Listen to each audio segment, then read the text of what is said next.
সাইয়েদেনা আবু বকর সিদ্দিক রাদিয়াল্লাহু তাআলা আনহু, তার একজন ছেলে ছিল, তার নাম হলো আব্দুর রহমান। নাম কি? সাইয়েদেনা আবু বকর ছিলেন মুসলমান আর তার ছেলে ছিল কাফের। তার ছেলে কি ছিল? কাফের। ইসলামের ইতিহাসে সর্বপ্রথম একটা যুদ্ধ হয়েছে, সেই যুদ্ধের নাম হলো বদরের যুদ্ধ। নাম শুনছেন? কোন যুদ্ধ? সেই বদরের যুদ্ধে সাইয়েদেনা আবু বকর আল্লাহর নবীর পক্ষে আর তার সন্তান আব্দুর রহমান হলো আবু জেহেলের পক্ষে। দুইজন দুই পক্ষ হয়ে যুদ্ধে গেছে বদরের যুদ্ধে। সাইয়েদেনা আবু বকর আল্লাহর নবীর পক্ষে আর তার সন্তান আব্দুর রহমান আবু জেহেলের পক্ষে।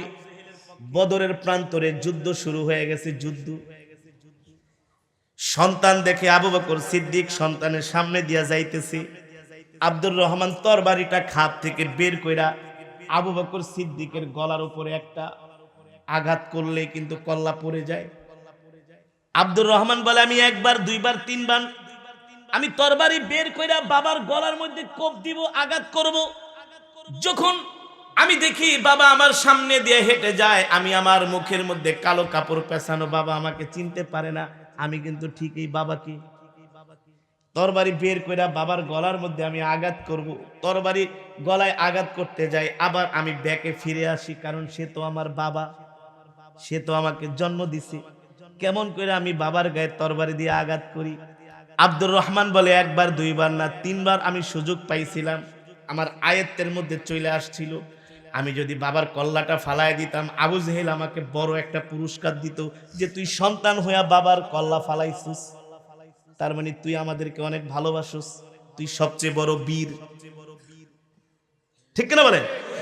আব্দুর রহমান বলে, একবার দুইবার তিনবার আমি সুযোগ পাইছি তরবারি খাপ থেকে খুলে আমার বাবার গলার মধ্যে আঘাত করব, তরবারি নিয়েও গেছি। যখন আঘাত করব মায়া লাগে গেছে, বাবা তো জন্ম দিছে, বাবার গায়ে কিভাবে হাত দেই? জাহেলিয়াতের যুগেও বাবার গায়ে সন্তান হাত দেয় নাই। বর্তমানে এমন যুগ আইসা পড়ছে সন্তান বাবার গায়ে হাত দেয়। ঠিক কিনা বলে? পত্রিকায় দেখলাম এই পাবনারই একজন ভদ্রলোক, তিনি আগে ছিলেন একজন ইঞ্জিনিয়ার, তার সন্তান তাকে বৃদ্ধাশ্রমে রাইখা আসছে সম্পদের জন্য। আপনাদের পাবনার ঘটনা, পাবনার ঘটনা। আল্লাহ রসুলের আদর্শ চরিত্র না থাকলে মানুষ পশু হয়ে যায়, পশু জানোয়ার হয়ে যায়। ঠিক কিনা বলে? যখন বদরের যুদ্ধ শেষ হয়ে গেল, পিতার পুত্র দুইজন মিলা বাইতুল্লাহ দুইজনে গল্প করতেছে। গল্প আব্দুর রহমান তার বাবাকে আবু বকর সিদ্দিককে বলে, আব্বা আপনার কি মনে আছে নাকি, আপনি যেদিন বদরের যুদ্ধে যুদ্ধ করার জন্য গেছিলেন, আপনি কিন্তু তিনবার আমার সামনে দিয়ে গেছেন, আমি তিনবার তরবারি বাইর করে আপনার গলার মধ্যে আমি আঘাত করার জন্য তরবারি আগায় দিছিলাম। শুধু একটা পোজ দিলেই আপনার গলাটা মাটিতে পড়ে যেত, দেহ থেকে বিচ্ছিন্ন হয়ে যেত। কিন্তু বাবা, তিনবার সুযোগ পাওয়ার পরও আমি আপনার গলায় আঘাত করি নাই, কারণ আপনি আমার জন্মদাতা বাবা। কি সন্তান হইয়া কিভাবে বাবার গায়ে আঘাত করি? এই কথা শোনার পরে আবু বকর সিদ্দিক বলে, কয়বার সুযোগ পাইছিলা? বলে, তিনবার। কয়বার? আল্লাহ নবীর ভালোবাসা কাকে বলে এবার দেখেন।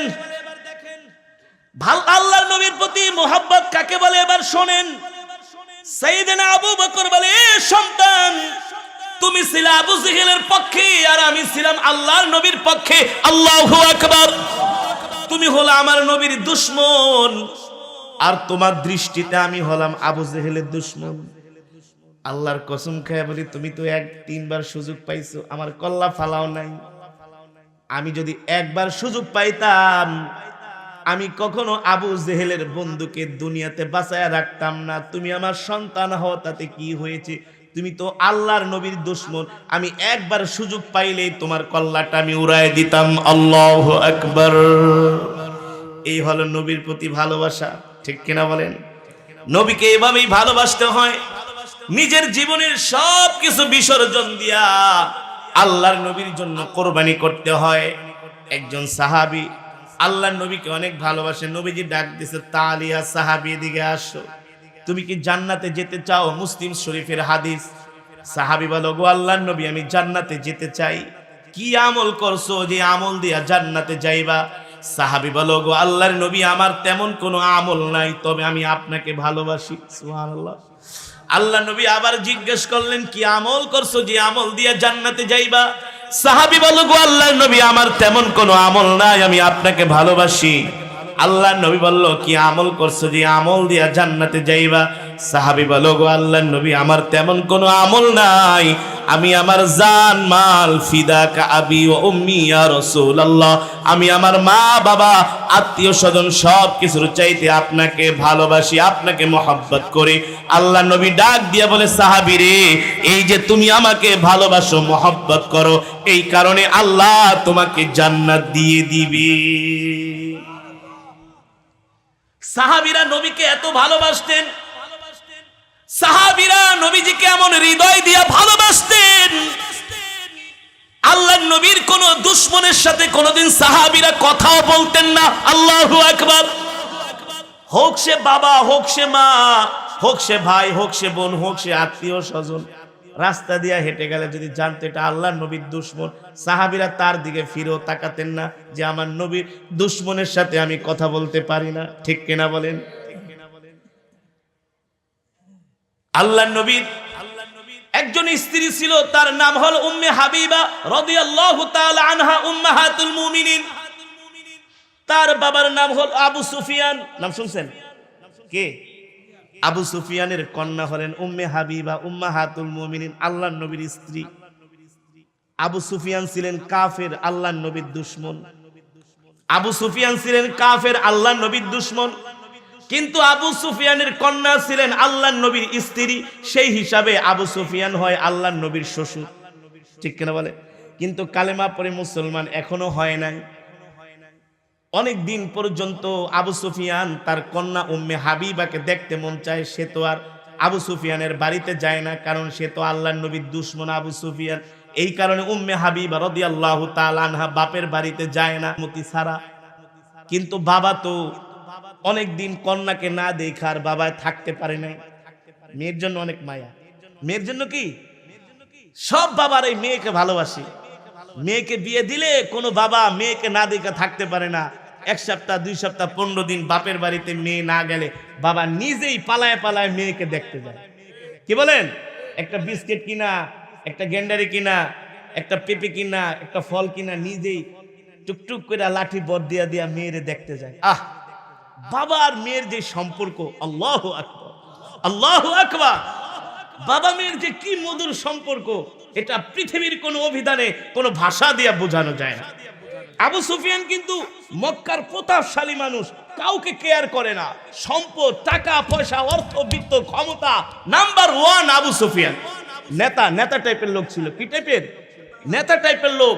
সবাই ভয় পেত, আবু জেহেল পর্যন্ত আবু সুফিয়ানরে ভয় পেত, এমন প্রতাপশালী। কিন্তু আল্লাহর নবীর স্ত্রী হলো আবু সুফিয়ানের কন্যা উম্মে হাবিবা, যায় না বাপের বাড়িতে রাগ কইরা, সে তো কাফের, আল্লাহর নবীর দুশমন, যাও না বাপের বাড়িতে, নবীর ভালোবাসায়, স্বামীর ভালোবাসায়। আল্লাহু আকবার। তো আবু সুফিয়ান একদিন মনে মনে ভাবে, অনেক দিন পর্যন্ত মেয়েটারে দেখি না, কলিজা একেবারে শুকায় যাচ্ছে মেয়েকে দেখার জন্য। মেয়েকে না দেখে আবু সুফিয়ান আর থাকতে পারে না। কিছু ফলমূল কিনে আবু সুফিয়ান আস্তে আস্তে করে দেখে নবীজি ঘরে আছে কিনা, বাড়িতে আছে কিনা। শুনছি যে নবীজি বাড়িতে নাই, এই সুযোগে আসছে নবীর বাড়িতে। উম্মে হাবিবা রাদিয়াল্লাহু তাআলা আনহা দেখেন আল্লাহর নবীর মোহব্বত কাকে বলে। দেখতেছেন আবু সুফিয়ান আসতেছে, বাবা আসতেছে। কে আসতেছে? মেয়ে দেখতেছে, বাবা আসতেছে। মেয়ে দেখতেছে, বাবা আসতেছে। আবু সুফিয়ানকে দেখা উম্মে হাবিবা রাদিয়াল্লাহু তাআলা আনহা ঘরের দরজাটা লাগাই দিছে। অথচ মেয়ে তো বাবাকে দেখা ঘরের দরজা খুলে আগে যায় আগায় আনবে, এটাই তো হওয়ার কথা ছিল, ঠিক না? কিন্তু উম্মে হাবিবা ঘরের দরজা লাগাই দিছে। আবু সুফিয়ান বেচারা আয়েশা ঘরের দরজার সামনে দাঁড়ায় বলে, ইফতাহিল বাব, ইফতাহিল বাব, এ দরজা খোলো, এ আমার প্রিয় কন্যা দরজা খোলো। উম্মে হাবিবা একটু পরে দরজা খুলে দিছে। আবু সুফিয়ান ঘরের দরজায় দাঁড়ায় রয়েছে, মনে করছে তার কন্যা তাকে ঘরে যাওয়ার জন্য ডাকবে যে বাবা ঘরে আসেন। উম্মে হাবিবা ডাকে না, আরো ঘরে যেই বিছনাপাতি আছে সব গুছাইয়া রাখতেছে যাতে আবু সুফিয়ান বসতে না পারে। চেয়ারটা পর্যন্ত বাইরে ছিল, ঘরে নিয়ে ঢুকায় রাখে। মোড়াটা পর্যন্ত বাইরে ছিল, ঘরে নিয়ে ঢুকায় রাখে। খাটের বিছনাগুলো গুছায় রাখে যাতে আবু সুফিয়ান বসতে না পারে। আবু সুফিয়ান ডাক দিয়া বলে, এ হাবিবা, তুমি তো আমার কন্যা, আমি তোমার বাবা, তোমাকে আমি দেখার জন্য আসছি। বাবাকে দেখা তো এক গ্লাস পানি আগায় দিবা, বাবাকে তো একটু আদর করবা, বাতাস করে দিবা, বসার জন্য একটা চেয়ার দিবা, কিন্তু বাবার সাথে এমন দুশ্মনী করতেছো কারণ কি? উম্মে হাবিবা রাদিয়াল্লাহু তাআলা আনহা ডাক দিয়া বলে, আপনি আমার বাবা ঠিক আছে আমি মানি, কিন্তু আপনি তো আমার স্বামী মুহাম্মদ সাল্লাল্লাহু আলাইহি সাল্লামের দুশমন, সুতরাং আমি আল্লাহর নবীর দুশমনের সাথে কোনো কথা বলতে পারি না। আল্লাহু আকবার, যারা বলেন আল্লাহু আকবার। এই হলো নবীর প্রতি, এই হলো নবীর প্রতি ভালোবাসা। এই কারণে আল্লাহ বলছেন, কুল ইন কুনতুম তুহিব্বুনাল্লাহ ফাত্তাবিউনি ইউহিব্বুকুমুল্লাহ ওয়া ইয়াগফির লাকুম যুনুবাকুম ওয়াল্লাহু গফুরুর রহিম। কুল আতিউল্লাহ ওয়া আতিউর রাসূল ফাইন তাওয়াল্লাউ ফাইন্নাল্লাহা লা ইউহিব্বুল কাফিরিন। আল্লাহ রাব্বুল আলামিন ডাক দিয়া বলেন, হাবিব, দুনিয়ার মানুষদেরকে বলে দেন, তারা যদি আমি রবকে পেতে চায়, আল্লাহকে ভালোবাসতে চায়, তাহলে আগে আপনাকে ভালোবাসতে হবে। আর আপনাকে যেন তেন ভালোবাসলে হবে না, আপনার আনুগত্য করতে হবে, আপনার আনুগত্য করতে হবে, আপনি যেটা বলবেন সেটাই মানতে হবে। আপনি এমন এক রাসূল, খুযু মা আতাকুমুর রাসূলু ফাখুযু ওয়া মা নাহাকুম আনহু ফান্তাহু। আপনি এমন এক হাবিব, আপনি যেটা বলেন সেটাই আইন হয়ে যায়, আপনি যেটা নির্দেশ করেন সেটাই শরীয়ত হয়ে যায়। আর আপনি দুনিয়ার মানুষদেরকে বলে দেন, এ দুনিয়ার মানুষ, আমি যা তোমাদের কাছে নিয়ে আসছি সেটা তোমরা গ্রহণ করো, সেটাই আল্লাহ তাআলার পক্ষ থেকে তোমাদের জন্য শরীয়ত, তোমাদের জন্য আইন, ঠিক কিনা বলেন? এ কারণে মুসলমান, এই দুনিয়ার জমিনে আল্লাহর নবীকে জীবনের চাইতে ভালোবাসতে হবে। লাকাদ কানা লাকুম ফি রাসূলিল্লাহি উসওয়াতুন হাসানা। আল্লাহর নবীর আদর্শই হলো উত্তম আদর্শ, আল্লাহর নবীর চরিত্রই হলো উত্তম চরিত্র। এই কারণে আমরা এই দুনিয়ার জমিনে যদি শান্তি পাইতে চাই, আমাদের পরিবার, আমাদের রাষ্ট্র, আমাদের সমাজকে যদি শান্তিতে আমরা চালাইতে চাই, আল্লাহর নবীর আদর্শ ছাড়া আমরা কখনো শান্তি পেতে পারবো না, ঠিক কিনা বলেন? তোমার নবী, আমার নবী, বিশ্ব নবী মুস্তাফা, ঠিক কিনা বলেন? তোমার নেতা, আমার নেতা। এত আস্তে কেন? আরো জোরে। তোমার নেতা, আমার নেতা, তোমার নেতা, আমার নেতা বিশ্ব নবী মুস্তাফা। আল্লাহু আকবার। আর তুমি যেই নেতার স্লোগান দাও, আমার নেতার চরিত্র ফুলের মতো পবিত্র, নামাজ পড়ে না এক ওয়াক্ত, তুমি তোমার নেতার চরিত্র সম্বন্ধে যদি জানতা তাহলে নেতাকে থুতু মারতা। কিন্তু আমার নেতা বিশ্বনবী সম্বন্ধে আমার রব কি বলতেছেন কোরআনের মধ্যে? আল্লাহু আকবার। বলবো আমার আল্লাহ কি বলতেছেন? আমার আল্লাহর কথার মধ্যে কি কোনো সন্দেহ আছে? কোনো মিথ্যা আছে? আমার আল্লাহর কথার মধ্যে কোনো সন্দেহ নাই, সন্দেহের অবকাশ নাই, ঠিক কিনা বলেন? আমার রব বলতেছেন, যালিকাল কিতাবু লা রাইবা ফি। আমার কোরআনের মধ্যে, আমার কথার মধ্যে কোনো সন্দেহ নাই, সন্দেহের অবকাশ নাই। আল্লাহু আকবার। সেই রব বলতেছেন, হাবিব, ইন্নাকা লাআলা খুলুকিন আযীম। আল্লাহু আকবার। আপনার চরিত্র হলো শ্রেষ্ঠ চরিত্র। নবী, আপনি একমাত্র শ্রেষ্ঠ চরিত্রের উপরে প্রতিষ্ঠিত। কে বলেছেন? যুবক, কে বলেছেন? হ্যাঁ, তোমার নেতা, আমার নেতা বিশ্বনবী মুস্তাফা, তোমার নেতা, আমার নেতার চরিত্রের সার্টিফিকেট দিয়েছেন আমার। সেই নবীকে ভালোবাসবে না তো কাকে ভালোবাসবা? সেই নবীকে ভালোবাসলে তোমার কপাল খুলে যাবে, আর সেই নবীকে ভালো না বাসলে তোমার কপাল পুড়ে যাবে, ঠিক কিনা বলেন? আল্লাহ তাআলা বলতেছেন, মা কানা মুহাম্মাদুন আবা আহাদিন মির রিজালিকুম ওয়ালাকিন রাসূলুল্লাহি ওয়া খাতামান নাবিয়্যিন। ও নবী, আমি আল্লাহ আপনাকে দুনিয়ার জমিনে শেষ নবী কইরা পাঠাইছি। আপনার পরে আর কোন নবী আসবে না, আপনার পরে আর কোন নবীর আগমন ঘটবে না, আপনার পরে আমি আল্লাহ দুনিয়াতে আর কোন নবী পাঠাবো না। আপনাকে পাঠানোর পরে আমি আল্লাহ খতমে নবুয়তের দরজার মধ্যে তালা লাগায় দিছি। আপনার পরে যদি কেউ নবী দাবি করে সে হলো কাফের। আমার নবীর পরে নবী দাবি করলে সে হবে কি? ও যুবক আরো জোরে বলো, সে হবে কি? সে হবে কাফের। তাকে যারা কাফের মনে করব না সেও কাফের, যারা তার দালালি করব তার পক্ষে সাফাই গাইব ওরাও কাফের। 14 গোষ্ঠী কাফের, ঠিক কিনা বলেন? আমার নবীর পরে এই দুনিয়াতে আর কোন নবীর আগমন ঘটবে। এবার আসো যুবক, সেই নবী সম্বন্ধে আমার রব কি বলতেছেন? কুল ইন কুনতুম তুহিব্বুনাল্লাহ ফাত্তাবিউনি ইউহিব্বুকুমুল্লাহ ওয়া ইয়াগফির লাকুম যুনুবাকুম ওয়াল্লাহু গফুরুর রহিম। আল্লাহু আকবার।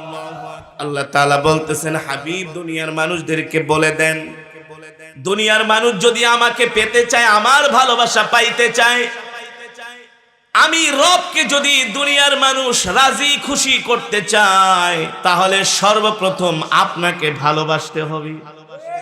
কাকে? নবীকে। কাকে? জোরে বলেন কাকে? নবীকে না ভালোবাসলে আল্লাহকে পাওয়া যাবে না। তুমি যদি বলো আমি আল্লাহকে ভালোবাসি, নবীকে ভালোবাসি না, তোমার ঈমান নাই। আবার তুমি যদি বলো আমি নবীকে ভালোবাসি, আল্লাহকে চিনি না, তাহলে তোমার ঈমান নাই।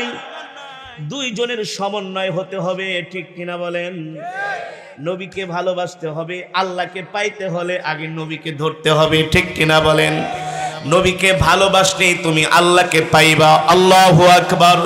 সে কথাই আল্লাহ বলছেন, কুল ইন কুনতুম তুহিব্বুনাল্লাহ ফাত্তাবিউনি ইউহিব্বুকুমুল্লাহ। ও নবী, দুনিয়ার মানুষদেরকে বলে দেন, তারা যদি আমাকে পেতে চায় আপনাকে ভালোবাসতে হবে। আপনাকে যদি ভালোবাসে তাহলে আমার ভালোবাসা পাবে, আর আমার ভালোবাসা যখন আমার বান্দারা পেয়ে যাবে, ওয়া ইয়াগফির লাকুম যুনুবাকুম ওয়াল্লাহু গফুরুর রহিম, আমি আল্লাহ তাদের জীবনের সব গুনাহগুলো ক্ষমা করে দিব। ও যুবক মুসলমান, তুমি আমি যদি আমাদের জীবনের চাইতে নবীকে ভালোবাসতে না পারি, জান্নাতে যেতে পারবো না। এই দুনিয়া তোমার জন্য আমার জন্য ধ্বংস, ঠিক কিনা বলেন? এই দুনিয়াতে যদি আল্লাহকে রাজি খুশি করতে হয়, আল্লাহর জান্নাত পেতে হয়, তাহলে জীবনের সব কিছু দিয়া নবীকে ভালোবাসতে হবে। এই কারণেই তো আল্লাহর নবীর সাহাবীরা আল্লাহর নবীর জন্য জীবন দিয়া দিছে। শুধু জীবন দেয় নাই, স্ত্রীকে বিধবা করেছে, সন্তানকে এতিম করেছে। এমনকি সাহাবীরা মা বাবা আত্মীয় স্বজন পরিবার পরিজন ছেড়ে, দেশ ছেড়ে আল্লাহর নবীর মহব্বতে মক্কা থেকে মদিনায় চলে গেছে। নবীকে শুধু মুখে মুখে ভালোবাসলেই নবীর আশেক হওয়া। এই যে একটু আগে আমাদের সামনে যিনি বক্তব্য দিলেন পিউনো সাহেব, তিনি বলেছেন হুব্বে রসুল। কি রসুল? হুব্বে রসুল কাকে বলো জানোনি? হুব্বে রসুল তাকেই বলে যে রসুলের জন্য সব কিছু ফিদা করে দেয়, সব কিছু কোরবানি করে দেয়। আল্লাহর নবীর ভালোবাসার সামনে কোনো ভালোবাসাই দাঁড়াতে পারে না। আগে নবীর ভালোবাসাকে প্রাধান্য দেয়, তাকেই বলে হুব্বে রসুল। আল্লাহু আকবার। সাহাবীরা ছিলেন হুব্বে রসুল, নবীজির জন্য সব কোরবানি করে দিয়েছে। আল্লাহু আকবার। সাহাবীরা কেমন হুব্বে রসুল ছিল, আল্লাহর নবী ডাক দিছে, সাহাবীরা যুদ্ধের ময়দানে যেতে হবে, কার কি আছে নিয়ে আসো। সব সাহাবীরা ঘোড়া তরবারি টাকা পয়সা যা ছিল নিয়ে আসছে, সবাই আইনা জমা করছে, কিন্তু আবু বকরকে এখনো পাওয়া যায় না। সবাই বলে আইনা আবু বকর, আবু বকর কোথায়, আবু বকর কোথায় গেল? আবু বকর তো সব সময় নবীর ভালোবাসায় সবার আগে সবকিছু পেশ করে, আবু বকর নাই। হঠাৎ করে দেখা গেল কিছুক্ষণ পরে সাইয়েদনা আবু বকর উট ভর্তি করে করে বিশাল বিশাল বস্তা নিয়ে গাট্টি নিয়ে আল্লাহর নবীর সামনে এসে হাজির হয়েছি। এবার গাট্টি খুলতেছি, কম্বল, খাতা, নুনের বাটি, পানি খাওয়ার জগ, গ্লাস, টাকা পয়সা, ঘরে যা ছিল হাড়ি পাতিল সব নবীর সামনে হাজির। আবু বকর সবগুলা দিয়ে নিয়ে আসছেন। সেইদিন আবু বকর বলে, নবী এত ভালোবাসি, আপনার ভালোবাসায় একটা লবণের বাটিও ঘরে রাখা আসি নাই, সব নিয়ে আসছি। আল্লাহু আকবার। হুব্বে রাসূল এত সোজা না। আর যুবক মুসলমান, আপনি আমি যদি হুব্বে রাসূল হইতে না পারি জান্নাতে যেতে পারবো না, কথাটা মনে রাখেন। এই জীবনটাই বৃথা। নামাজ পড়বেন, রোজা রাখবেন, নবীকে যদি ভালোবাসতে না পারেন জীবনের সবকিছু দিয়া আপনার জীবনটাই বৃথা। নবীর জন্য যদি আপনার মন না কাঁদে, নবীর কথা শুনলে যদি চোখ দিয়া পানি বের না হয়, আর যদি এতটুকুন আফসোস করতে না পারেন, হায় রে কলিজার টুকরা নবীকে একটা নজর দেখতে পারলাম না, আমার প্রাণের নবী, আমার ভালোবাসার নবী, এমন ভালোবাসা যদি তোমার জবান দিয়া নবীর জন্য বের না হয়, তাহলে বুঝবা তুমি এখনো আশিক রাসূল হইতে পারো নাই, হুব্বে রাসূল হইতে পারো নাই, তোমার জন্য জান্নাত না। ঠিক কিনা বলেন? আর নবীর কথা শুনলে যদি তোমার চোখ দিয়া পানি আসে, নবীকে কেউ গালি দিছে এই কথা শুনলে যদি তোমার চোখ দিয়া পানি আসে, নবীর কষ্টের কথা শুনলে যদি তোমার চোখ দিয়া পানি আসে, নবীর দুঃখের কথা শুনলে যদি তোমার হৃদয়টা ধুমরে মুছরে যায়, তাহলে বুঝবা নবীর ভালোবাসা তোমার অন্তরে আছে। ঠিক কিনা বলেন? তোমার মা কষ্ট পেলে তোমার কষ্ট লাগে কি লাগে না? তোমার বাবা কষ্ট পেলে তোমার কষ্ট লাগে কি লাগে না? তোমার সন্তান কষ্ট পেলে তোমার কষ্ট লাগে কি লাগে না? তোমার মার চাইতে, বাবার চাইতে, সন্তানের চাইতে, সব কিছুর চাইতে আল্লাহর নবীকে ভালোবাসতে হবে। ঠিক কিনা বলি? এটা আমি বলি নাই, আল্লাহর নবী বলেছেন, ওয়াল্লাহি লা ইউমিনু আহাদুকুম হাত্তা আকুনা আহাব্বা ইলাইহি মিন ওয়ালিদিহি ওয়া ওয়ালাদিহি ওয়ান নাসি আজমাইন।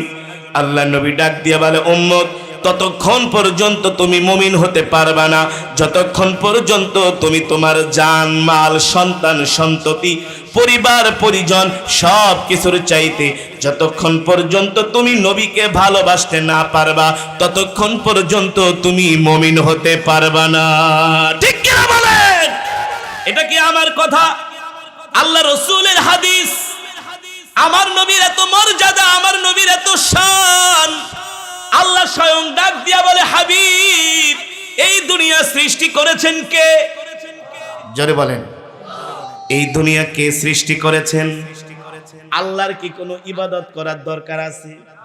হ্যাঁ, আমরা ইবাদত করি কার? আল্লাহ। ঠিক না? আমরা ইবাদত করি, কিন্তু আল্লাহ ডাক দিয়া বলে, হাবিব, আমি আল্লাহ কিন্তু একটা ইবাদত করি। সুবহানাল্লাহ। কে বলতেছেন? আল্লাহ বলে, হাবিব, আমি আল্লাহ কিন্তু একটা ইবাদত করি। সারা পৃথিবীর মাখলুক আমার ইবাদত করে, সব নবীরা আমার ইবাদত করে, কিন্তু আমি আল্লাহ আপনার ইবাদত করি। আমি আল্লাহ আপনার ইবাদত করি। সুবহানাল্লাহ। কোন ইবাদত বলতে পারেন? ইন্নাল্লাহা ওয়া মালাইকাতাহু ইউসাল্লুনা আলান নবী। নবী, আমি আল্লাহ আপনার একটা ইবাদত করি, শুধু আমি একা করি না, আমার ফেরেশতারাও আপনার ইবাদত করি। আমি আল্লাহ আপনার ইবাদত করি, সেটা হলো আমি আল্লাহ আপনার নামে দুরূদ পড়ি, আমার ফেরেশতারাও আপনার নামে দুরূদ পড়ি, আমার সব বান্দারা আপনার নামে দুরূদ পড়ে। আল্লাহু আকবার। এই কারণেই তো আল্লাহ নবীর জন্য নবীর সাহাবীরা কেমন করে পাগল হয়েছেন, ফিদা হয়েছেন, জীবন দিয়েছেন। নবীজির একজন সাহাবী, তার নাম হলো মুসাব ইবনে উমাইর। নাম কি? যুবক ভালো করে নামটা খেয়াল রাখো। তোমাদের তো একটু টাকা পয়সা হয়ে গেলে, আমাদের তো একটু টাকা পয়সা হয়ে গেলে আমরা ইসলাম মানি না। ঠিক না? ঘরের ভিতরে রাখি কুকুরের ছবি, পারি কুকুর আছে না, একটু টাকা পয়সা হইয়া গেলে ঘরে কুকুর পালে, ঘরের সামনে বাড়ির সামনে বড় করে একটা বাঘের ছবি দেখা যায়, ঠিক না, সিংহের ছবি, একটু টাকা পয়সা হইলে। কিন্তু মুসাব ইবনে উমাইর আল্লাহর নবীর একজন সাহাবী, এখনো কালেমা পড়ে মুসলমান হয় নাই। মুসাব ইবনে উমাইরের বাবা মক্কার সম্ভ্রান্ত একজন পরিবারের মানুষ। মুসাব ইবনে উমাইর, তার বাবা মক্কার একজন বড় ব্যবসায়ী, অর্থের অভাব নাই, সম্পদের অভাব নাই, এক নামে সবাই যাকে চিনে মুসাব ইবনে উমাইরকে। অর্থের অভাব নাই, আভিজাত্যের অভাব নাই, বিলাসিতার অভাব নাই। মুসাব ইবনে উমাইর একমাত্র বাবার সন্তান। দামি দামি জামা কাপড় গায়ে দেয়, দামি দামি জুতা পরে, গায়ের জামা এত দামি দেখলেই বোঝা যায় অনেক দামি। পোশাকের দিকে তাকাইলেই আভিজাত্যের ছাপ উঠে যায়, ছাপ চলে আসে। এই লোকটা একটা সম্ভ্রান্ত আভিজাত্য আছে, তার পরিবার তার পরিজনের মধ্যে অর্থে টাকা পয়সার কোনো অভাব নাই। এমন একজন লোক, তার নাম হলো মুসাব ইবনে উমাইর, আল্লাহর নবীর সাহাবী। এখনো কালেমা পড়া মুসলমান হয় নাই, এখনো কাফির। কিন্তু আল্লাহর নবী যখন কোরআন পড়ে, মুসাব ইবনে উমাইর দূর থেকে দাঁড়ায়া দাঁড়ায়া নবীজির তেলাওয়াত শুনে। সুবহানাল্লাহ বলেন। প্রতিদিন আল্লাহর নবীর তেলাওয়াত শোনার জন্য মুসাব ইবনে উমাইর বাইতুল্লাহে চলে যায়। হঠাৎ করে আল্লাহর নবীর চোখ পড়ে মুসাব ইবনে উমাইরের দিকে। নবীজি ডাক দেয়, তাল তাল, ইয়া মুসাব, আসো এদিকে আসো, ইজলিস, বসো আমার কাছে। আমি তো তোমাকে চিনি, তুমি তো মক্কার সম্ভ্রান্ত পরিবারের অমুকের সন্তান। বলে, হ্যাঁ ঠিকই বলছেন। তো তুমি প্রতিদিন আমার তেলাওয়াত শুনতে আসো, কারণ কি? মুসাব ইবনে উমাইর বলে, ওগো আল্লাহর নবী, আপনার কোরআন তেলাওয়াত শুনলে আমি নিজে শান্তি পাই। টাকা পয়সা অর্থ বৃত্তের মধ্যে শান্তি পাই না, আপনার তেলাওয়াত শুনলে শান্তি পাই। একদিন, দুই দিন, তিন দিন এভাবে করে মুসাব ইবনে উমাইর আল্লাহর নবীর জবানে কোরআন তেলাওয়াত শুনি। একদিন, দুই দিন তেলাওয়াত শোনার পরে মুসাব ইবনে উমাইর আল্লাহর নবীর কাছে আসি। ভারাক্রান্ত হৃদয়, মনটা খুবই খারাপ। আল্লাহর নবী ডাক দিয়া বলে, লিমা তাবকি ইয়া মুসাব ইবনে উমাইর, তুমি কান্না করো কেন? তোমার মন খারাপ কেন? মুসাব ইবনে উমাইর বলে, গো আল্লাহর নবী, দূর থেকে দাঁড়ায়া দাঁড়ায়া আপনার কোরআন তেলাওয়াত শুনি, দিলের মধ্যে শান্তি লাগে না পরিপূর্ণভাবে। আল্লাহর নবী বলে, কি চাও? কি করলে তোমার শান্তি লাগবে? মুসাব ইবনে উমাইর বলে, গো আল্লাহর নবী, দূর থেকে না, দূর থেকে না, সিদ্ধান্ত নিয়েছি আপনার কাছে বসে বসে কোরআন শুনবো, কোরআন তেলাওয়াত করব। কিন্তু আমি তো এখনো ঈমান আনি নাই, আমি তো এখনো অমুসলিম। আল্লাহর নবী বলল, সাহাবী মুসাব ইবনে উমাইর, আমি তোমাকে আমার সাহাবী বানাইতে চাই, আর তোমার প্রতি নির্দেশ হলো তুমি এখনই কালেমা পড়ে মুসলমান হয়ে যাও। এখনই কালেমা পড়ে। চিন্তা করা যায়?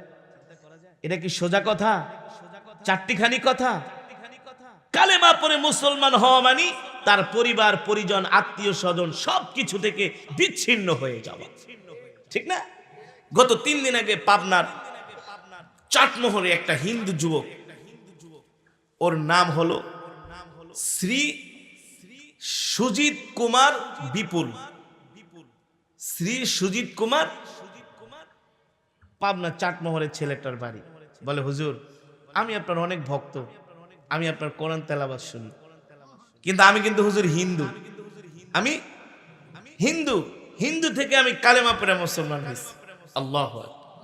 আমার সাথে দেখা করার জন্য আসছে, তা আমি হাদিয়া দিলাম, আমার পাশে বসছে। অনেকক্ষণ আমি গল্প করলাম।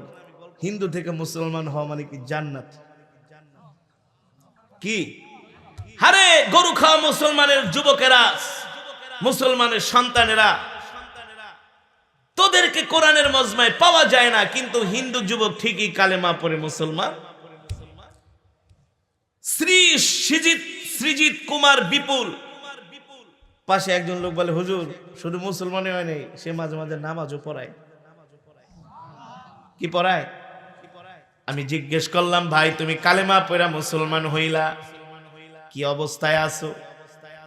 হুজুর, অনেক কষ্টে আছি। জানেন তো, জন্মদাতা মা বাবা যাই হোক, তারা তো আমার মা, তারা তো আমার বাবা, তাদের জন্য আমার কষ্ট হয়। কিভাবে বেঁচে আছো ভাই, কিভাবে চলো? বলে হুজুর শুধু আমি একাই কালেমা পড়ে মুসলমান হই নাই, আমার স্ত্রীকেও মুসলমান বানাইছি। আর জোরে বলেন সুবহানাল্লাহ। ভাই তুমি যে কালেমা পড়ে মুসলমান হয়ে গেলা, তোমার জীবনের উপরে কোনো আঘাত আসে নাই? বলে হুজুর আঘাত মানি কালেমা পড়ে মুসলমান হওয়ার কারণে এমনও হয়েছে অনেক দিন পর্যন্ত ঠিক মতো খাওয়া দাওয়া করতে পারি নাই, এত অর্থের অভাবে ছিলাম, কষ্টে ছিলাম। এত সুন্দর করে হাসি দিয়া বলে হুজুর আলহামদুলিল্লাহ, তাও অনেক ভালো আছি, আল্লাহু আকবার। এ যুবক, কালেমা পড়ে অন্য ধর্ম থেকে মুসলমান হওয়া সোজা কথা না। মুসাব ইবনে উমাইর আল্লাহর নবীর কাছে আসছে, আল্লাহর নবী বলতেছে কালেমা পড়ে মুসলমান হয়ে যাও। মুসাব ইবনে উমাইর কোনো প্রশ্ন করে নাই, এক কথায় বলছে গো আল্লাহর নবী আপনি আমাকে এখনই কালেমা পড়ে মুসলমান বানায়া দেন।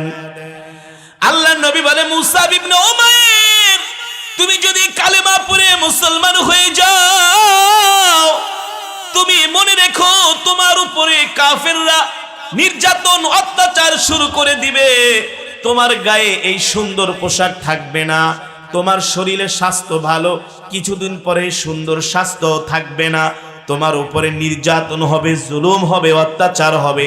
মুসাব ইবনে উমাইর বলে ওগো নবীজি, আল্লাহর দ্বীনের জন্য যদি আমাকে শহীদ হতে হয় তা তো আমি রাজি আছি, আমি আমার মাকে ছাড়তে রাজি আছি, আমি আমার পরিবারকে ছাড়তে রাজি আছি, আমি আমার সন্তান, আমি আমার স্ত্রীকে ছাড়তে রাজি আছি, এমনকি সব কিছু ছাড়তে রাজি আছি, আপনি আমাকে কালেমা পড়ায়া মুসলমান বানায়া দেন।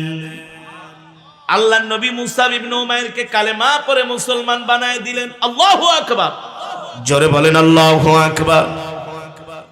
কালকে আমি ওই সৃজিত কুমার বিপুল হিন্দু ছেলেটা যে মুসলমান হয়েছে, এখন নাম আব্দুল্লাহ, আমি বলি সূরা ফাতিহাটা একটু আমাকে শোনাও।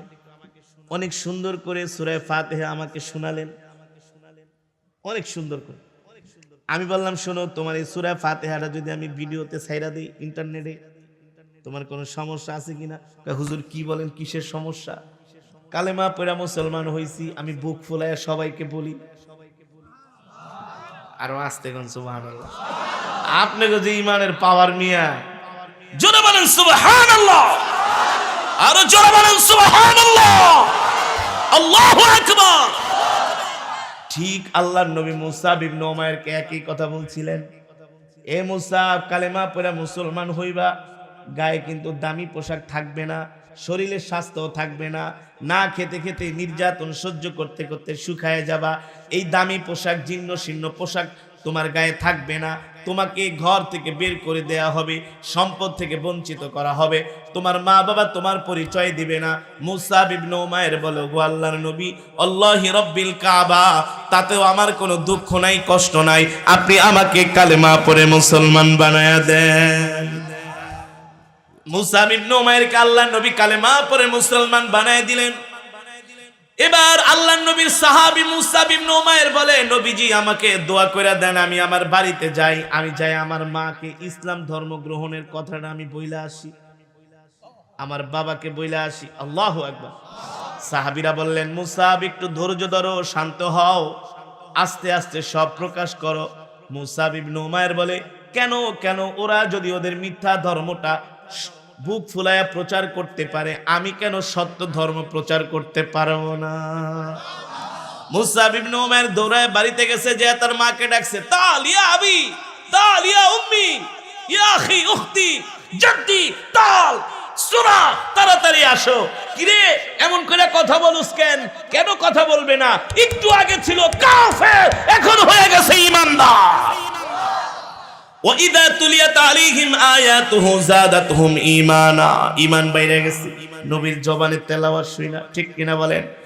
এবার তার মাকে ডাক দিয়ে বলে আম্মি শোনেন, আমি কালেমা পড়ে মুসলমান হয়ে গেছি, আবি ইসমা কালামি, আমার কথা শোনেন, আমি কালেমা পড়ে মুসলমান হয়ে গেছি। মুসাব ইবনে উমাইরের মা বাবা বলে, বাবার এটা কি করলি? কোন মুহাম্মদ চিনি না জানি না, তার হাতে হাত রেখা তুই কালেমা পড়ে মুসলমান হয়ে গেলি, একবারও কি মায়ের কথা চিন্তা করলি না? একবারও কি বাবার কথা চিন্তা করলি না? বোন ডাক দিয়া বলে ভাই একবারও কি আমার কথা চিন্তা করলা না? আত্মীয় স্বজনরা বলে একবারও কি আমাদের কথা চিন্তা করলা না? তুমি আমাদের ধর্ম ত্যাগ কইরা মুহাম্মাদের ধর্ম গ্রহণ করেছ।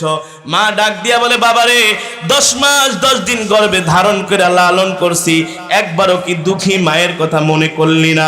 তুই কালেমা পড়া মুসলমান হয়ে গেলি, এ বাবা আমার চাইতে কি তুই মুহাম্মদকে বেশি ভালোবাসোস নাকি?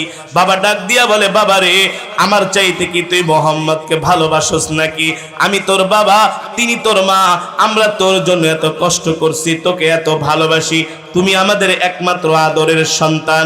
মুসাব ইবনে উমাইর ডাক দিয়া বলে মা বাবা তোমরা দুইজন আমাকে ভালোবাসো, তোমরা আমাকে জন্ম দিয়েছো, লালন পালন করেছো, তোমাদের কথা ঠিক আছে, আমিও তোমাদেরকে ভালোবাসি, কিন্তু আল্লাহর কসম করে বলি আল্লাহর নবী মুহাম্মদ সাল্লাল্লাহু আলাইহি সাল্লামের চাইতে তোমাদেরকে আমি বেশি ভালোবাসি না। বেশি ভালোবাসি না, শুনে রাখো, কথা স্পষ্ট, কোনো গোজাবিল নাই, কোনো ছয় নাই, কথা নাই, আল্লাহর নবীর চাইতে ভালোবাসি না। বিদায় দাও, আল্লাহর নবীর কাছে চলে যাবো, এই ঘরে আর থাকবো না।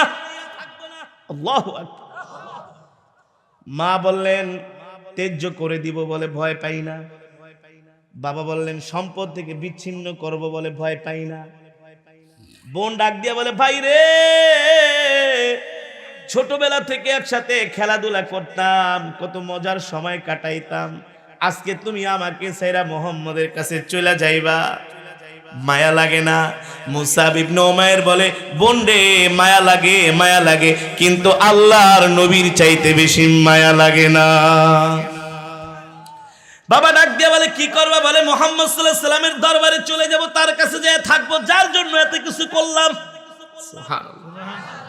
এই কথা শোনার পরে মুসাব ইবনে উমাইরের বাবা বলে বুঝছি তোমাকে আর এইভাবে ঘরে রাখা যাবে না, তুমি সুযোগ পাইলে মুহাম্মদের কাছে চলে যাইবা। কি করা যায়? বড় দুইটা শিকল আনলেন, আইনা মুসাব ইবনে উমাইরের 2 হাত বাঁধলেন আর 2 পা বাঁধলেন, 2 হাত 2 পায়ের মধ্যে শিকল দিয়া তালা মেরে ঘরের খুঁটির সাথে আটকায় দিলেন। এখন আর মুসাব ইবনে উমাইরকে ঘর থেকে বের হতে দেয় না।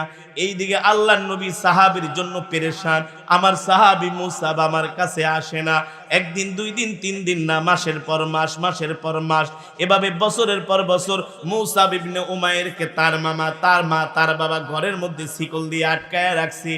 সুন্দর ছেলেটা না খেতে খেতে শুকায় গেছে। আহারে একদিন মা দূর থেকে তাকায় দেখে তার সন্তান খুঁটির সাথে হেলান দিয়া ঘুমাইতেছে, কত সুন্দর চেহারা, কত সুন্দর স্বাস্থ্য, সব নষ্ট হয়ে গেছে। কারণ মানুষ যতই ভালো থাকুক, ভালো খাক না কেন, তাকে যদি শিকল দিয়ে আটকায় রাখা হয়, ঘরের মধ্যে বন্দি কইরা রাখা হয়, তাহলে ওই মানুষটা কখনো শান্তিতে থাকতে পারে না। ঠিক কিনা বলেন? মুসাব ইবনে উমাইর খুঁটির সাথে হেলান দিয়া ঘুমাইতেছে, তার মা দূর থেকে দেখতেছে ছেলের এই অবস্থা। মা কাছে আইসা সন্তানকে ডাক দিছে, বাবারে আমার দিকে তাকা, আমি তোর এই দুঃখ কষ্ট সহ্য করতে পারি না, আমি যদি তোর হাতের বাঁধনটা খুইলা দিই, শিকলটা যদি খুইলা দিই, তুই কি ঘরে থাকবে কিনা?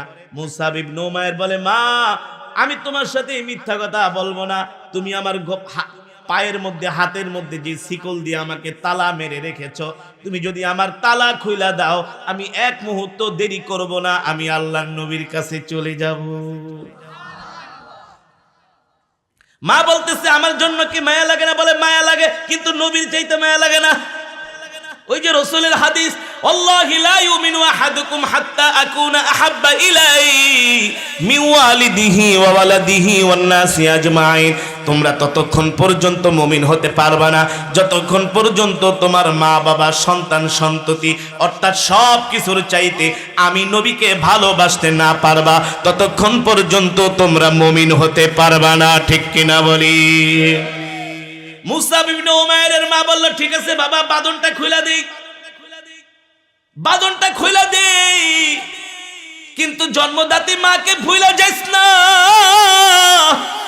মুসাব ইবনে উমাইর বলে মা তোমাকে কোনোদিন ভুলবো না, শুধু বাঁধনটা খুলে দাও। আল্লাহর নবীকে দেখার জন্য কলিজাটা ছটফট করতেছে। মুসাব ইবনে উমাইরের মা শিকলটা খুলে দিলেন। মুসাব ইবনে উমাইর তার মার কাছ থেকে বিদায় নিয়া জীর্ণ শীর্ণ গায়ের মধ্যে একেবারে পুরান পোশাক নিয়ে শুকায় কাঠ হয়ে গেছে, আস্তে আস্তে করে আল্লাহর নবীর বাড়ির দিকে রওনা শুরু করলেন। নবীজি মুসাব ইবনে উমাইরকে দেখা নবীজি কান্না কইরা দিলেন আর বললেন, এ মুসাব, তোমার এই অবস্থা কেন? সাহাবী বলো, নবীজি আপনি না বলছিলেন কালেমা গ্রহণ করলে নির্যাতন সইতে হবে? আমি বাড়িতে যাওয়ার পরে আমার মা আমার বাবা শিকল দিয়ে আমাকে ঘরের মধ্যে আটকায় রাখছে, আমাকে ঘর থেকে বের হতে দেয় নাই। দিনের পর দিন, রাতের পর রাত আমার ওপর নির্যাতন, ঠিক মতো খাওয়া দাওয়া আমাকে দেয় নাই। দেখেন আমি শুকায়া কাঠ হয়ে গেছি। কিন্তু নবীজি, আমার যত কষ্ট হোক না কেন, যতই কষ্ট হোক না কেন, আমি আপনাকে, আল্লাহকে আমি আমার জীবনের চাইতে বেশি ভালোবেসে ফেলেছি। আল্লাহু আকবার। আল্লাহর নবী মুসাব ইবনে উমাইরকে বললেন, মুসাব, তুমি যদি এখন মক্কায় থাকো, মক্কার কাফেররা তোমার উপর অত্যাচার করবে, নির্যাতন করবে, জুলুম করবে। তুমি একটা কাজ করো, তুমি মক্কা থেকে হিজরত করে মদিনায় চলে যাও। সাহাবী একবারও প্রশ্ন করলো না। ওগো নবীজি, মক্কা হলো আমার জন্মস্থান, এখানে আমার মা আছে, বাবা আছে, আত্মীয় স্বজন আছে, পাড়া প্রতিবেশী আছে, এই দেশ ছেড়ে আমি যেতে পারবো না। একবারও আল্লাহর নবীর সাহাবী এই কথা বলেন নাই। মুসাব ইবনে উমাইর বলে, ওগো আল্লাহর নবী, আপনি আমাকে দোয়া করে দেন, আমাকে বিদায় দিয়ে দেন। আমি আপনার ভালোবাসার জন্য আমি আমার দেশ ছাড়তেও রাজি আছি। আল্লাহু আকবার। এই হলো নবীর প্রতি ভালোবাসা, ঠিক কিনা বলে? নবীজির ভালোবাসায় কোনো ভাগ নাই, নবীজির ভালোবাসায় কোনো ভাগ দেওয়া যায় না। ও যুবক, যে নবীর কথা আল্লাহ নিজে বলছেন, ওয়ামা আরসালনাকা ইল্লা রাহমাতাল লিল আলামিন। আল্লাহু আকবার। নবী গো, আমি আল্লাহ আপনাকে সমগ্র বিশ্ববাসীর জন্য রহমত কইরা পাঠাইছি। আপনি হলেন রহমতের নবী, আপনি হলেন দয়ার নবী, আপনি হলেন মায়ার নবী। আপনাকে যদি কেউ ভালোবাসে, তার জন্য আল্লাহ জান্নাতটাকে ওয়াজিব কইরা দেয়। আল্লাহু আকবার। যারা বলেন আল্লাহু আকবার। কেউ যদি নবীজির রওজা জিয়ারত করার জন্য মদিনায় যায় আর নবীর প্রতি ভালোবাসা প্রদর্শন করে, আল্লাহর নবী বলে, উম্মত, তুমি আমাকে ভালোবাসছো, তোমাকে সুপারিশ করা আমার নবীর জন্য ওয়াজিব হয়ে গেছে। আল্লাহু আকবার। মুসলমান, নবীকে ভালোবাসতে হবে জীবনের সব কিছু দিয়ে। এই কারণেই তো সাইয়েদেনা আবু বকর সিদ্দিক রাদিয়াল্লাহু তাআলা আনহু, তার একজন ছেলে ছিল, তার নাম হলো আব্দুর রহমান। নাম কি? সাইয়েদেনা আবু বকর ছিলেন মুসলমান আর তার ছেলে ছিল কাফের। তার ছেলে কি ছিল? কাফের। ইসলামের ইতিহাসে সর্বপ্রথম একটা যুদ্ধ হয়েছে, সেই যুদ্ধের নাম হলো বদরের যুদ্ধ। নাম শুনছেন? কোন যুদ্ধ?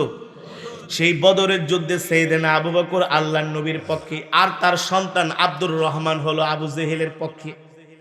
দুইজন দুই পক্ষ হয়ে যুদ্ধে গেছে বদরের যুদ্ধে। সাইয়েদেনা আবু বকর আল্লাহর নবীর পক্ষে, আর তার সন্তান আব্দুর রহমান আবু জেহেলের পক্ষে। বদরের প্রান্তরে যুদ্ধ শুরু হয়ে গেছে। যুদ্ধ সন্তান দেখে আবু বকর সিদ্দিক সন্তানের সামনে দিয়া যাইতেছে। আব্দুর রহমান তরবারিটা খাপ থেকে বের কইরা আবু বকর সিদ্দিকের গলার উপরে একটা আঘাত করলে কিন্তু কল্লা পড়ে যায়। আব্দুর রহমান বলে, আমি একবার, দুইবার, তিনবার আমি তরবারি বের কইরা বাবার গলার মধ্যে কোপ দিব, আঘাত করব। যখন আমি দেখি বাবা আমার সামনে দিয়ে হেঁটে যায়, আমি আমার মুখের মধ্যে কালো কাপড় পেছানো, বাবা আমাকে চিনতে পারে না, আমি কিন্তু ঠিকই বাবাকে তরবারি বের কইরা বাবার গলার মধ্যে আমি আঘাত করব। তরবারি গলায় আঘাত করতে যাই, আবার আমি ব্যাকে ফিরে আসি, কারণ সে তো আমার বাবা, সে তো আমাকে জন্ম দিছে। কেমন করে আমি বাবার গায়ে তরবারি দিয়ে আঘাত করি? আব্দুর রহমান বলে, একবার, দুইবার না, তিনবার আমি সুযোগ পাইছিলাম, আমার আয়ত্তের মধ্যে চলে আসছিল। আমি যদি বাবার কল্লাটা ফালাই দিতাম, আবু জেহেল আমাকে বড় একটা পুরস্কার দিত, যে তুই সন্তান হইয়া বাবার কল্লা ফালাইছিস, তার মানে তুই আমাদেরকে অনেক ভালোবাসিস, তুই সবচেয়ে বড় বীর। ঠিক না বলে? আব্দুর রহমান বলে, একবার, দুইবার, তিনবার আমি সুযোগ পাইছি, তরবারি খাপ থেকে খুলে আমার বাবার গলার মধ্যে আঘাত করব, তরবারি নিয়েও গেছি। যখন আঘাত করব মায়া লাগে গেছে, বাবা তো জন্ম দিছে, বাবার গায়ে কিভাবে হাত দেই। জাহেলিয়াতের যুগেও বাবার গায়ে সন্তান হাত দেয় নাই, বর্তমানে এমন যুগ আইসা পড়ছে সন্তান বাবার গায়ে হাত দেয়। ঠিক কিনা বলে? পত্রিকায় দেখলাম এই পাবনারই একজন ভদ্রলোক, তিনি আগে ছিলেন একজন ইঞ্জিনিয়ার, তার সন্তান তাকে বৃদ্ধাশ্রমে রাইখা আসছে সম্পদের জন্য। আপনাদের পাবনার ঘটনা, পাবনার ঘটনা। আল্লাহ রসুলের আদর্শ চরিত্র না থাকলে মানুষ পশু হয়ে যায়, পশু জানোয়ার হয়ে যায়। ঠিক কিনা বলে? যখন বদরের যুদ্ধ শেষ হয়ে গেল, পিতার পুত্র দুইজন মিলা বাইতুল্লাহ দুইজনে গল্প করতেছে। গল্প আব্দুর রহমান তার বাবাকে আবু বকর সিদ্দিককে বলে, আব্বা আপনার কি মনে আছে নাকি আপনি যেদিন বদরের যুদ্ধে যুদ্ধ করার জন্য গেছিলেন, আপনি কিন্তু 3 বার আমার সামনে দিয়ে গেছেন, আমি 3 বার তরবারি বাইর করে আপনার গলার মধ্যে আমি আঘাত করার জন্য তরবারি আগায় দিছিলাম। শুধু একটা পোজ দিলেই আপনার গলাটা মাটিতে পড়ে যেত, দেহ থেকে বিচ্ছিন্ন হয়ে যেত। কিন্তু বাবা 3 বার সুযোগ পাওয়ার পরও আমি আপনার গলায় আঘাত করি নাই, কারণ আপনি আমার জন্মদাতা বাবা। কি সন্তান হইয়া কিভাবে বাবার গায়ে আঘাত করি? এই কথা শোনার পরে আবু বকর সিদ্দিক বলে, কয়বার সুযোগ পাইছিলা? বলে 3 বার।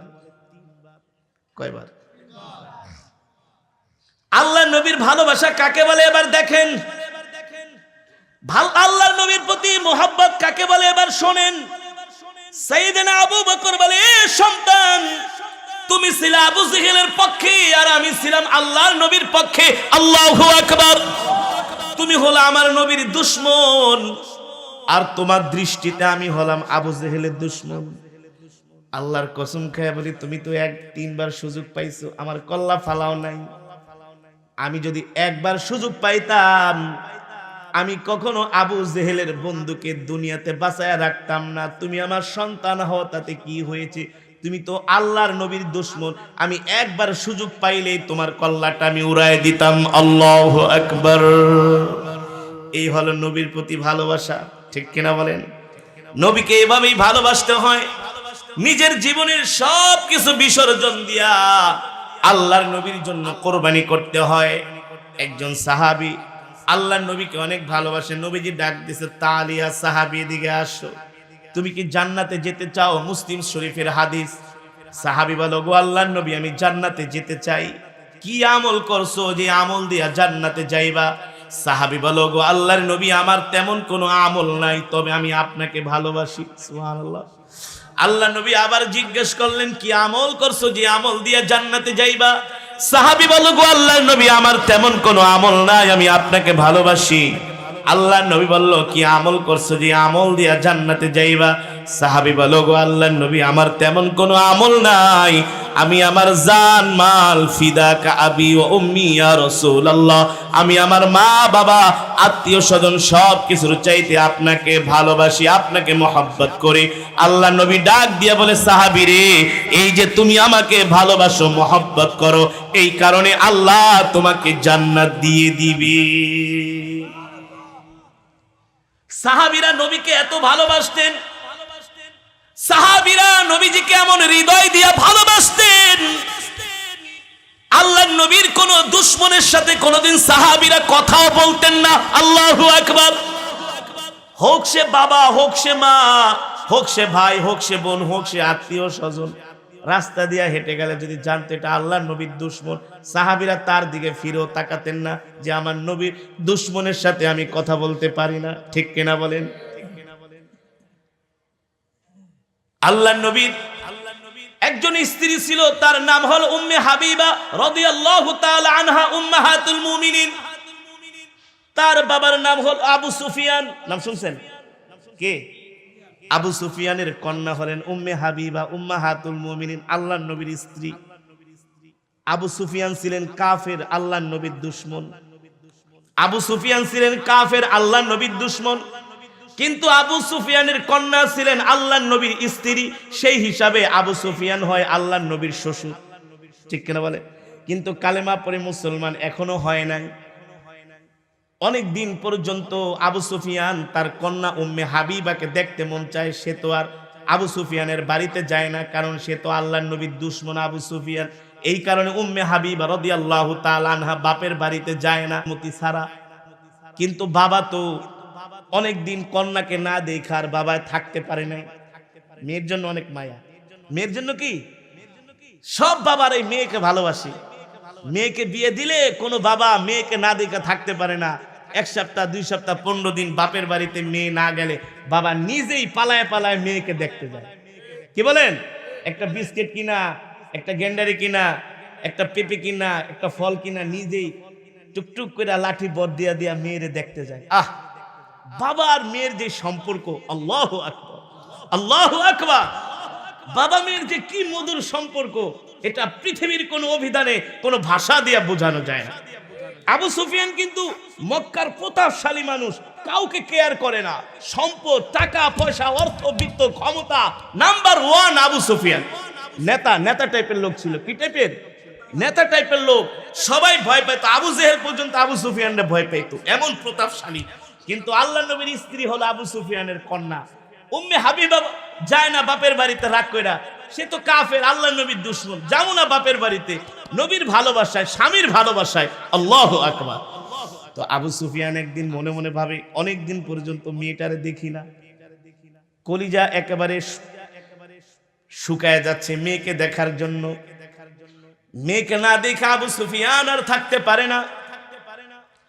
কিছু ফলমূল কিনে আবু সুফিয়ান আস্তে আস্তে করে দেখে নবীজি ঘরে আছে কিনা, বাড়িতে আছে কিনা। শুনছি যে নবীজি বাড়িতে নাই, এই সুযোগে আসছে নবীর বাড়িতে। উম্মে হাবিবা রাদিয়াল্লাহু তাআলা আনহা দেখেন আল্লাহর নবীর মোহব্বত কাকে বলে। দেখতেছেন আবু সুফিয়ান আসতেছে, বাবা আসতেছে। কে আসতেছে? মেয়ে দেখতেছে, বাবা আসতেছে। মেয়ে দেখতেছে, বাবা আসতেছে। আবু সুফিয়ানকে দেখা উম্মে হাবিবা রাদিয়াল্লাহু তাআলা আনহা ঘরের দরজাটা লাগাই দিছে। অথচ মেয়ে তো বাবাকে দেখা ঘরের দরজা খুলে আগে যায় আগায় আনবে, এটাই তো হওয়ার কথা ছিল, ঠিক না? কিন্তু উম্মে হাবিবা ঘরের দরজা লাগাই দিছে। আবু সুফিয়ান বেচারা আয়েশা ঘরের দরজার সামনে দাঁড়ায় বলে, ইফতাহিল বাব, ইফতাহিল বাব, এ দরজা খোলো, এ আমার প্রিয় কন্যা দরজা খোলো। উম্মে হাবিবা একটু পরে দরজা খুলে দিছে। আবু সুফিয়ান ঘরের দরজায় দাঁড়ায় রয়েছে, মনে করছে তার কন্যা তাকে ঘরে যাওয়ার জন্য ডাকবে, যে বাবা ঘরে আসেন। উম্মে হাবিবা ডাকে না, আরো ঘরে যে বিছনাপাতি আছে সব গুছাইয়া রাখতেছে যাতে আবু সুফিয়ান বসতে না পারে। চেয়ারটা পর্যন্ত বাইরে ছিল, ঘরে নিয়ে ঢুকায় রাখে। মোড়াটা পর্যন্ত ঘরে বাইরে ছিল, ঘরে নিয়ে ঢুকায় রাখে। খাটের বিছনাগুলো গুছায় রাখে যাতে আবু সুফিয়ান বসতে না পারে। আবু সুফিয়ান ডাক দিয়া বলে, এ হাবিবা, তুমি তো আমার কন্যা, আমি তোমার বাবা, তোমাকে আমি দেখার জন্য আসছি। বাবাকে দেখা তো 1 গ্লাস পানি আগায় দিবা, বাবাকে তো একটু আদর করবা, বাতাস করে দিবা, বসার জন্য একটা চেয়ার দিবা। কিন্তু বাবার সাথে এমন দুশ্মনী করতেছো, কারণ কি?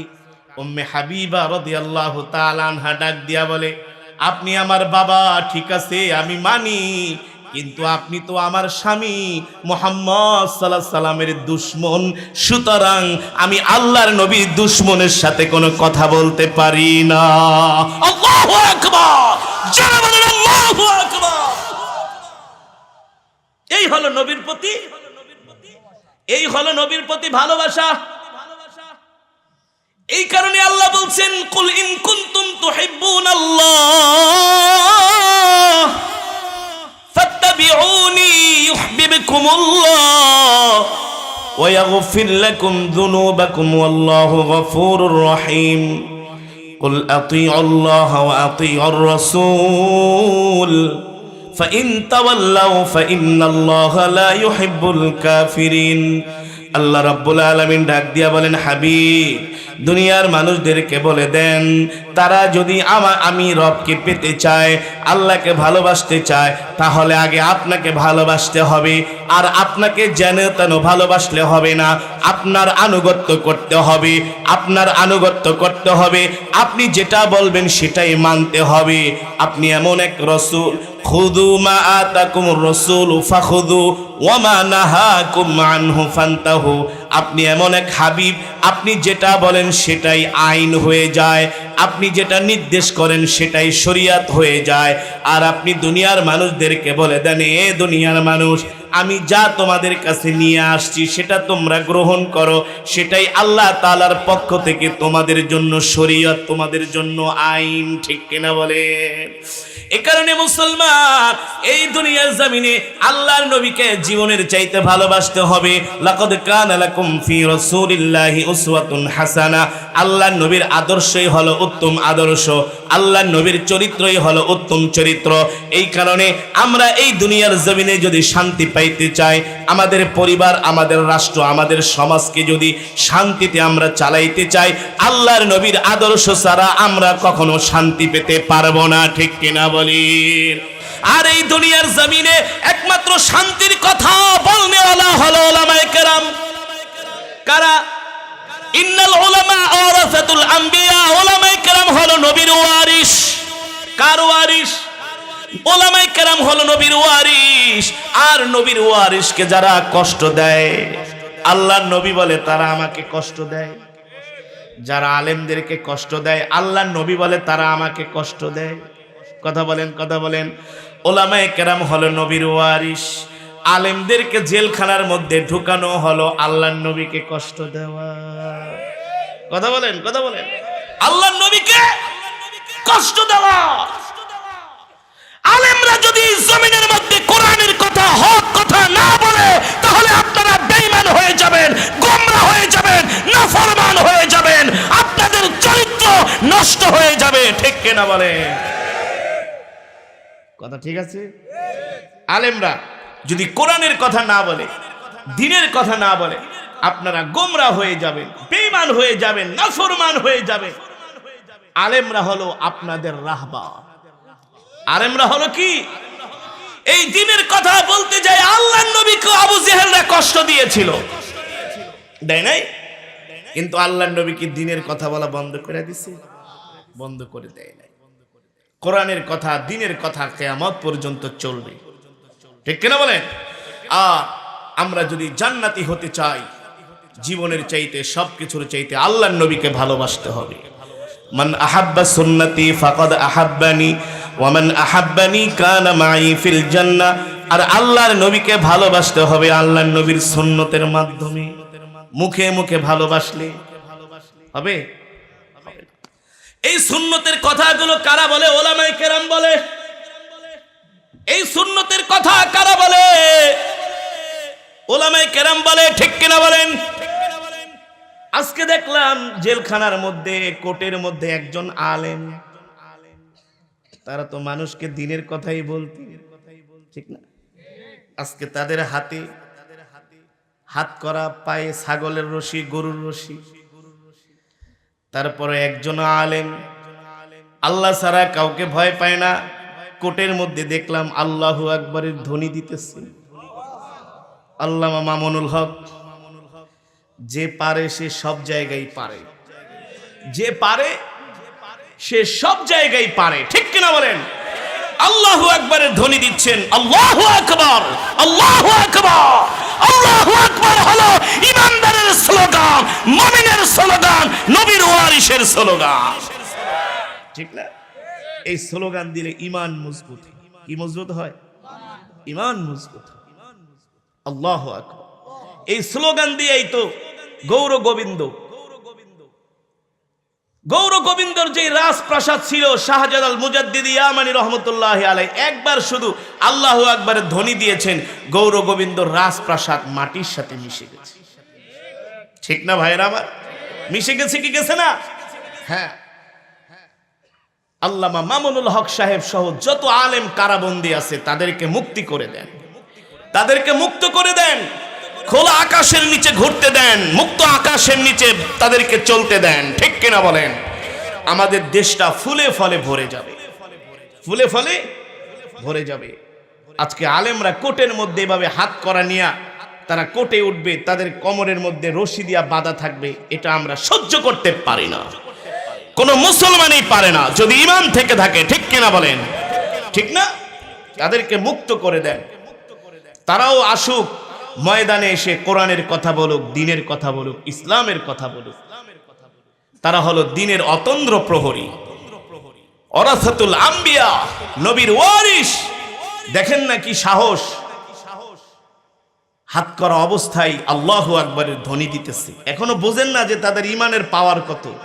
তারা আল্লাহ ছাড়া কাউকে, আমরাও আল্লাহ ছাড়া কাউকে ভয় পাই না। আমরা বিশ্বাস করি আমাদের হায়াতের মালিক, আমাদের রিজিকের মালিক। আপনাদের ঈমান আছে বিধায় রাত একটা বাজে আপনারা কোরআনের মজমায় আছেন, ঠিক কিনা বলেন? আপনারা বিশ্বাস করেন কি করেন না আমাদের হায়াতের মালিক কে, আমাদের রিজিকের মালিক কে? আল্লাহ যতদিন হায়াত দিয়েছেন ততদিন এই দুনিয়াতে বাঁচবো। পৃথিবীর কোন রাজা বাদশা আমাদেরকে বাঁচিয়ে রাখতে পারবে না। আর যতদিন বাঁচবো হক কথা বলবো, কোরআনের কথা বলবো, ইসলামের পক্ষে কথা বলবো। রাজি আছেননি? রাজি আছেন? আল্লাহ কবুল করো। যতদিন বাঁচবেন রাসূলের সুন্নত অনুযায়ী বাঁচবেন, ঠিক কিনা বলেন? রাসূলের সুন্নত গুলো মানবেন, খুঁজে খুঁজে সুন্নত গুলো মানার চেষ্টা করবেন। এক মুসলমান আর এক মুসলমানকে সালাম দিবেন, আফসুস সালাম ওয়া আতঈমুত তাআম, ক্ষুধার্তদেরকে খাওয়াবেন। আজকে যে মাদ্রাসার মাহফিলে আসছেন, এটা একটা এতিমখানা মাদ্রাসা। এখানে অনেক এতিম ছাত্ররা পড়াশোনা করে, হাফেজে কোরআন না, ঠিক কিনা বলেন? ঠিক না? তাদেরকে ভালোবাসবেন, তাদেরকে মোহাব্বত করবেন। লিনুল কালাম, মানুষের সাথে নরম ভাষায় কথা বলবেন, উত্তম ভাষায় কথা বলবেন, সুন্দর আচরণ করবেন। রাজি আছেন ইনশাআল্লাহ? রাজি আছেন ইনশাআল্লাহ? তাহলে এতক্ষণ যে আলোচনা করলাম এর মূল বিষয়বস্তু ছিল এই জীবনের চাইতে আল্লাহর নবীকে ভালোবাসতে হবে। সেই নবীকে মুখে মুখে ভালোবাসলে হবে না, নবীজিকে সুন্নতের মাধ্যমে ভালোবাসতে হবে, তার আদর্শের মাধ্যমে, তার আখলাকের মাধ্যমে ভালোবাসতে হবে, ঠিক কিনা বলেন? নবীর আদর্শে আদর্শবান হতে হবে, নবীজির আখলাক আমাদের মধ্যে ধারণ করতে হবে, নবীজির সুন্নতগুলো মানতে হবে। আল্লাহ তাআলা আমাদের তৌফিক দান করুন। এই মজমা, এই মাহফিলকে আল্লাহ তাআলা কিয়ামত পর্যন্ত কবুল আর মঞ্জুর করুন, বলি আমিন।